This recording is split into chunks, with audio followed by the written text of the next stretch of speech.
Hi friends, பூப்போல சமையல். இன்னைக்கு வந்து என்ன பார்க்க போறோம்னா, எனக்கு வந்து திடீர்னு வெங்காய வடை செய்யணும்னு ரொம்ப ஆசையாயிடுச்சுங்க. ரொம்ப நாள் ஆச்சு இந்த மாதிரி வெங்காய போண்டாலாம் போட்டு. அதனால இன்னைக்கு வந்து கொஞ்சம் பண்ணுவோம். அப்புறம் பிள்ளைங்களும் ஸ்கூல் விட்டு வர டைம் ஆயிடுச்சுங்களா, சரி செஞ்சு கொடுத்தா அவங்களும் ரெண்டு சாப்பிடுவாங்க. அதுக்கு தான் வெங்காயம் வெட்டிக்கிட்டு இருக்கேன். இப்போ வந்து பெரிய வெங்காயம் ரேட்டெல்லாம் வந்து இப்போ கொஞ்சம் கம்மியாயிடுச்சு போல இருக்குங்க. இந்த வெங்காயம் எவ்வளோன்னு வாங்கிட்டு வந்தாங்கன்னா, ஒரு கிலோ வந்து 30 ரூபான்னு வாங்கிட்டு வந்தாங்க. வெங்காயம் வந்து இது வந்து நல்ல பழைய வெங்காயம் போல இருக்குது, கண்ணே காந்தலை. ஆனால் அந்த சின்ன வெங்காயம் வாங்கிட்டு வந்தாங்க பாருங்க, அப்பா அது வந்து புது வெங்காயம், பயங்கரமா கண்ணு காந்ததுங்க அதை வெட்டுறதுக்குள்ள. இதை வந்து இப்படி நல்லா நீள நீளமாக கட் பண்ணி எடுத்துக்கலாம். நம்ம ஆனியன் போண்டாக்கு வந்து இந்த மாதிரி நீளமாக கட் பண்ணி போட்டால் தான் நல்லா இருக்கும். நம்ம டீ கடைகள்லாம் வச்சுருக்காங்க பார்த்தீங்களா, அந்த மாதிரி. எனக்கு வந்து கத்தியில் கட் பண்ணுறதுக்கு அவ்வளோ வரவே வராதுங்க. அருகாமனை டக்கு டக்குன்னு கட் பண்ணுவேன். அது வந்து எதுவும் அவசர வேலை இருந்துச்சு அப்படின்னா அருகாமனை டக்கு டக்குன்னு கட் பண்ணிடுவேன். கத்தியில் வந்து ஃப்ரீயாக இருக்கும் அப்படின்னம்னா மட்டும்தான் கத்தியில் கட் பண்ணுவேன். சும்மா நம்மளும் வந்து இந்த மாதிரி கட் பண்ணுறதுக்கு பழகிக்கலாம்ல கொஞ்சம் ஸ்பீடாக. அதனால் வந்து ஃப்ரீயாக இருக்கும்போது கத்தியில் கட் பண்ணுறேன். வாங்க. என்னதுடா தம்பிமா, வாங்க வாங்க. ஸ்கூல் விட்டுருச்சுங்களா? ஸ்கூல் வெங்காயம் வடை போட்டுறவா? வெங்காய போண்டா இந்த போட்டுறேன், டக்குன்னு போட்டுருவேன். வெங்காயத்தை ஃபுல்லாக அந்த குண்டால சேர்த்துக்குருவோம். தம்பி இந்த 10 நிமிஷம் இப்போ போட்டு கொடுத்துட்றேன். இந்த வெங்காயத்தை வந்து நம்ம ஃபஸ்ட்டு இந்த மாதிரி நல்லா உடச்சி விட்டுக்கணுங்க. அந்த மாதிரி கையில் வந்து இப்படி பெசரி விட்டுக்கோங்க. இப்போ வந்து நம்ம பொரிக்கிறதுக்கு கடாய் வச்சுக்கலாம். வடைச்சட்டி வச்சுக்கிருவோம். நாங்களும் அது வடைச்சட்டின்னு தாங்க சொல்லுவோம். நீங்கள் வந்து உங்கள் ஊரில் என்ன பேர் சொல்லுவீங்கன்னு சொல்லுங்கள். அதுக்கப்புறமேட்டு தேவையான அளவு எண்ணெய், அவ்வளோதான். எண்ணெய் சூடாகிறதுக்குள்ள நம்ம இங்கே வந்து இதுக்கு தேவையான பொருள்லாம் சேர்த்துருவோம். கடலை மாவு கொஞ்சம். நீங்கள் வந்து பஜ்ஜி மாவு வீட்டில் இல்லாத டைமில் இந்த மாதிரி நீங்கள் செய்யலாம்.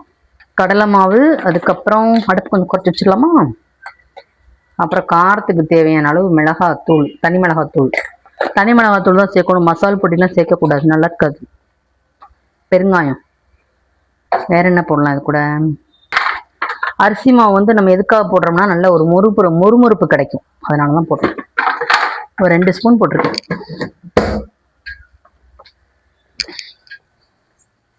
எண்ணெய் வேற வேகமாக சூடாகுது. கொஞ்சமாக கேசரி பவுடர் போட்டுக்கலாம், அப்போ அந்த ரெட் கலர் கிடைக்கும். கேசரி பவுடர்லாம் எடுத்தோம்னா இந்த மாதிரி கையோட வந்து இப்படி போட்டு வச்சிடணும். அதை வந்து ரப்பர் பேண்ட் போட்டு வச்சிடணும். இல்லைன்னு வச்சுக்கோங்களேன், எல்லா இடமும் ஒரு மாதிரி அந்த கலர் எங்கே தொட்டாலும் அந்த மாதிரி கலர் வந்து வர ஆரம்பிச்சிடும். இப்போ வந்து அடுத்தது இது போல் 2 டப்பா இருக்குதுங்க. இதில் வந்து இந்த ஸ்பைசஸ் ஐட்டம்லாம் இருக்கும். இதில் வந்து பார்த்திங்கன்னா இந்த பாதாம் பிசின்னு, இந்த சுக்கு, இந்த மாதிரி ஐட்டம்லாம் இதில் இருக்கும். இப்போ வந்து கொஞ்சமாக சோடா மாவு போட்டுக்கலாம். தேவையான அளவு சோடா மாவு போட்டாச்சு. இப்போ கொஞ்சம் உப்பு போட்டுக்கலாம். தண்ணி ஊற்றி பிசைஞ்சுக்கிடுவோம். நம்ம வந்து பஜ்ஜி மாவுலாம் அப்போ செய்வோம்லங்க, அதே பக்குவத்தில் இதையும் பண்ணணும். இப்போ வடை போட்டுக்கலாம்.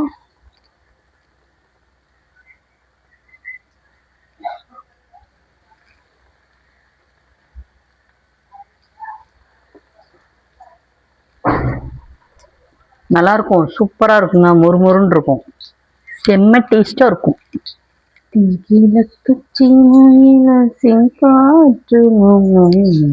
இந்த வடை வந்து பார்த்தீங்கன்னா டக்கு டக்குன்னு வேக ஆரம்பிச்சிடும். நான் கடலை மாவு தானே, சட்டுன்னு வெந்துடும்.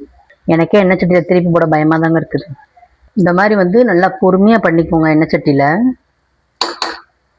போண்டா இப்போ ரெடி ஆக போகுது.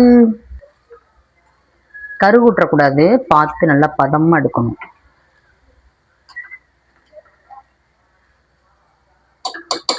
நானும் வந்து இந்த மாதிரி போண்டா போட்டு ரொம்ப நாள் ஆச்சு.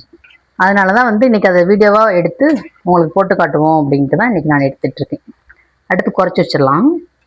இதுவாக பொறுமையாக ஒன்றா இல்லை 2 எடுக்கணும்.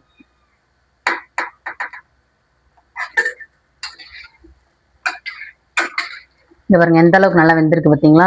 இப்படிதான் இருக்கும். நீங்க எந்த மாதிரிலாம் வந்து இந்த மாதிரி ஆனியன் பக்கோடா இல்லை வெங்காய வடை, ஆனியன் பக்கோடான்னா வேற மாதிரி தானே அது, என்னன்னு தெரிலங்க. ஆனா நீங்களும் உங்க வீட்டில் இந்த மாதிரிலாம் செய்வீங்க தானே? நீங்க எந்த மாதிரி மெத்தட்ல பண்ணுவீங்கன்னு சொல்லுங்க. பஜ்ஜி மாவுனா நம்ம வந்து அதை மட்டும் கலந்து அப்படியே டக்கு டக்குன்னு எண்ணெயில போட்டுடலாம். பஜ்ஜி மாவு இல்லாத டைம்ல நம்ம வீட்டுல கடலை மாவு இருந்துச்சுன்னு வச்சுக்கோங்க, இந்த மாதிரியும் பண்ணலாம். வெங்காய போண்டா போட்டு, ஆமா வெங்காய போண்டா போட்டு முடிச்சாச்சு. இவ்வளவு நேரமா வந்து இட்லி பொடிக்கு பருப்பு இருக்கிற வேலை இருந்துச்சுங்க. அந்த வேலையை எப்ப பார்க்க ஆரம்பிச்சேன்னா ஒரு 2 மணிக்கு தான் பார்க்க ஆரம்பிச்சேன். காலையில வீட்டு வேலை பார்த்துட்டு கொஞ்ச நேரம் படுத்து தூங்கிட்டேன். அப்புறம் 2 மணிக்கு தான் எந்திரிச்சு ஒரு 5 மணி வரைக்கும் பார்த்தேன். அப்புறம் அவ்வளோதான் எடுத்து வச்சிட்டேன். உங்களை ஸ்கூல் விட்டு வர டைம் நம்ம அந்த வேலையை பார்க்க முடியாது, வீட்டு வேலையை அடுத்து சரியா போயிடும். இவ்வளவுதாங்க ஆனியன் போண்டா. ரொம்ப ஈஸியான சூப்பரான onion bonda ready. Okay friends, நம்ம வந்து இப்போ இந்த வடையை சாப்பிட்டு பார்த்துடலாம். அப்படியே ரொம்ப சாஃப்டா இருக்கு, சூப்பரா இருக்குங்க, ரொம்ப டேஸ்டா இருக்குது. நீங்களும் உங்க வீட்டில் இதே போல ட்ரை பண்ணி பாருங்க. கடலை மாவு மட்டும் தான் வீட்டில் இருந்துச்சு. மற்றபடி வந்து இந்த மசாலா ஐட்டம் இதெல்லாமே வந்து எப்பவுமே நம்ம வீட்டில் வச்சிருப்போம். அதெல்லாம் போட்டு சூப்பரான வடை பண்ணிட்டேன் பார்த்தீங்களா? நீங்களும் இதே போல ட்ரை பண்ணி பாருங்க, செம்மையா இருக்கும். நம்ம பூப்போல் சமையல் சேனலை லைக் பண்ணுங்க, ஷேர் பண்ணுங்க, கமெண்ட் பண்ணுங்க, சப்ஸ்கிரைப் பண்ணிருங்க. டாடா பாய்.